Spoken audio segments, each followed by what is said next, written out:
dalam dunia pertanian, perkebunan atau yang lain mungkin semuanya kan butuh ilmu, butuh pengalaman, sekaligus butuh mental. Ilmu juga secara komprehensif atau secara menyeluruh, jangan sepenggal-penggal. Wero di YouTube saidi ngono wis nanti kalau sudah dipraktekkan kemudian nggak bagus menyalakan YouTube-nya, padahal ya tidak hanya sepenggal-sepenggal kan. Kita mulai dari olah lahan, kita sebagai pekebun atau petani itu kadang-kadang sering nawar-nawar sih ya, misalnya suruh kasih kapur nggak dikasih kapur, suruh kasih kompos nggak dikasih kompos, itu kan tawar menawar. Alah, milik saya kemarin yang nggak tak kasih kompos juga bagus, tapi apakah Anda pernah ngecek bahwa tanah Anda memang sudah bagus saat itu?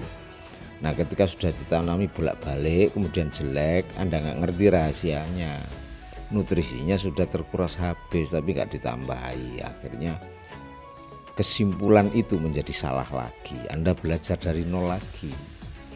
Nah, itu yang saya alami bolak-balik seperti itu. Makanya kalau melajari atau mempraktekkan sebuah pengetahuan harusnya secara menyeluruh, ojo sepenggal-sepenggal lah, intinya begitu. Baik itu mengenai pengolahan lahan, pengolahan nutrisinya, kemudian pestisidanya dan sebagainya. Intinya ya harus menyeluruh. Kalau kemudian nggak diapa-apain kok bagus, ya itu artinya tanahnya bagus, lahannya bagus gitu kan, tapi Anda nggak ngerti, terus besoknya lagi ditiru seperti itu jadinya nggak bagus, itu artinya kan kecelik namanya. Kenapa? Karena Anda nggak mempelajari dari dasar. Makanya saran saya mulai dari misalnya pemasangan mulsa untuk tanaman seperti tomat misalnya, saya nggak pakai mulsa, tapi kan pakai mulsa seperti ini. Nah, pas gambar itu kan sebagai penutup dari sinar matahari langsung supaya uap pupuknya tidak nguap seperti itu. Umpamanya ini gak di mulsa ya saono, tapi kan ada ilmunya, nggak ngawur. Itu pun ditiru oleh teman-teman kemudian dipendem pakai tanah, akhirnya terjadi fermentasi dan kemudian asam, oyote ya protol. Nah, itu artinya niru tapi ngawur. Nah, itu namanya nggak pakai ilmu, nggak pakai dasar pengetahuan yang cukup. Oleh karenanya itu tadi, begitu pula tentang nutrisi awal itu butuhnya apa. Waktu pindah tanam misalnya kan akarnya harus kuat. Nah, supaya tumbuh akar yang kuat dikasih apa? Dikasih fosfat yang banyak. Setelah itu pertumbuhan dikasih apa? Biar cepet gede gitu ya, antara nitrogen, fosfat dan kaliumnya harus seimbang. Maka pakailah pupuk yang perbandingannya seimbang seperti 16-16-16 atau 18-18 atau 20-20. Apa ya ono pupuk 20-20, gak ono kaya ndek toko, bikin sendiri, maksudnya ngoplos sendiri. Nah, seperti itu saudara. Makanya kata orang nggak ada orang pinter itu ya karena itu nggak lengkap, masih dinyang. Anda kan dipraktekkan semua ya pasti bagus lah, pasti itu hukumnya bagus.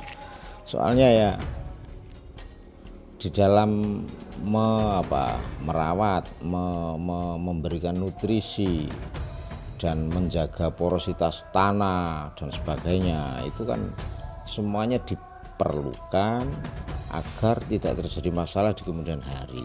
Rata-rata kalau sudah berbuah, misalnya seperti tomat ya, kalau sudah berbuah mesti kena perkara. Kalau gak diserang pitup tora ya jamur-jamur yang lain dan sebagainya, ada fusarium, ada bengek gitu kan. Nah, disitulah rahasianya. Karena apa? Karena nggak lengkap, nutrisinya kurang, diantar fungisida sama insek ya capek, nutrisi ini kurang. supaya nggak kurang ya dilengkapi. Atau jangan-jangan yang dikasih itu nggak dibutuhkan tanaman misalnya, jadi diantar 16-16 terus, padahal butuhnya nggak 16-16, butuhnya misalnya 10, 20, 30 misalnya, atau butuhnya 30, 10, 20, N-nya gede, P-nya kecil, K-nya gede gitu misalnya. Tapi diantar sama ya, akhirnya banyak yang nggak termakan atau terbuang, dan itu menyalahkan pupuknya, padahal ya kita yang salah sebagai petani. Begitulah. Nah, kalau bener kan insya Allah ya bunganya banyak seperti ini dan sebagainya dan sebagainya. Oke, demikian sekedar curhat-curhat saja, anggap saja saya ngedebres, nggak ada fungsinya. Intinya kalau semuanya dilakukan dengan benar, insya Allah ya baguslah gitu kan. Assalamualaikum.